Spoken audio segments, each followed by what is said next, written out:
নেতাজি সুভাষচন্দ্র বসু ছিলেন ভারতবর্ষের এক মহান স্বাধীনতা সংগ্রামী। তার জন্ম হয় 1897 সালের 23 জানুয়ারি উড়িষ্যার কটকে।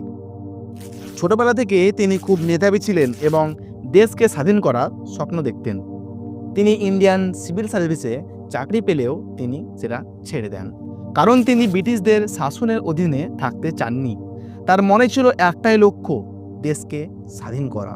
দেশের স্বাধীনতা সংগ্রামের জন্য তিনি কংগ্রেসে যোগ দেন, কিন্তু পরে তিনি নিজের আলাদা পথ বেছে নেন, কারণ তিনি মনে করতেন শুধু প্রতিবাদ করে ব্রিটিশদের দেশ থেকে তাড়ানো যাবে না, দরকার হবে শক্ত হাতে লড়াই করা।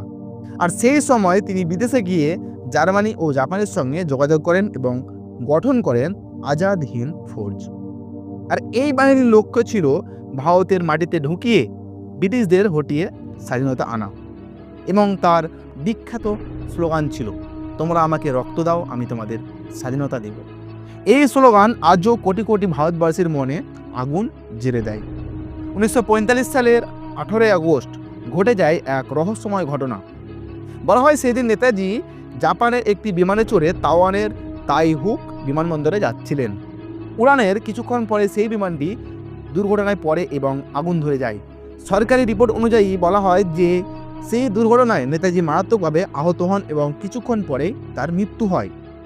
পরে তার অস্থি জাপানের টোকিও শহরে রেনকিজি মন্দিরে রাখা হয়, কিন্তু এই খবর অনেক ভারতবাসী বিশ্বাস করতে পারেননি, কারণ নেতাজির মৃতদেহ কখনোই ভারতে আনা হয়নি। তার মৃত্যুর কোনো পাকা প্রমাণ পাওয়া যায়নি। সেই কারণে তার মৃত্যুকে ঘিরে শুরু হয় নানা সন্দেহ আর রহস্য। কেউ বলেন তিনি গোপনে কোথাও লুকিয়েছিলেন, অনেকেই বিশ্বাস করেন তিনি হয়তো গুমনামি বাবা নাম নিয়ে ভারতের উত্তরপ্রদেশে জীবন কাটিয়েছিলেন, যদিও এইসব কথার কোনো প্রমাণ হয়নি। নেতাজির মৃত্যুর রহস্য খুঁজতে ভারত সরকার বহুবার তদন্ত করেছে। শাহজাহান কমিটি ও খোসলা কমিটি বলেছেন বিমান দুর্ঘটনায় মারা গেছেন, কিন্তু মুখার্জি কমিশন জানায় নেতাজির মৃত্যুর পাকা প্রমাণ নেই। অর্থাৎ আজও এই মৃত্যু ঘটনা নিয়ে একদম পরিষ্কার করে কিছু জানা যায়নি। এখনও ভারত সরকার অনেক গোপন নথি প্রকাশ করেছে, তবুও রহস্য পুরোপুরি ভাঙেনি।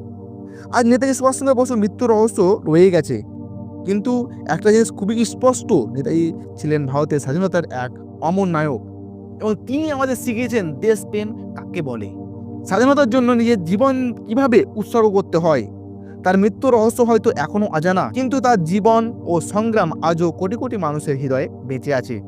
তিনি বলেছিলেন, freedom is not given, it is taken. আর আমরা সবাই জানি যে এই মহান দেশপ্রেমিকের জন্যই স্বাধীনতার আন্দোলন আরও শক্তিশালী হয়ে উঠেছিল।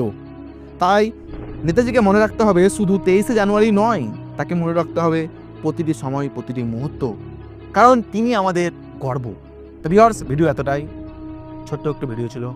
যদি ভিডিও ভালো লেগে থাকে তাহলে এটি লাইক করবেন আর চ্যানেলটি অবশ্যই সাবস্ক্রাইব করে নেবেন এবং এই ভিডিওটি বন্ধুদের মাঝে শেয়ার করে দেবেন। আবার দেখা হচ্ছে আমার সামনে পরবর্তী ভিডিওতে। ততক্ষণ টাটা, ভালো থাকবেন।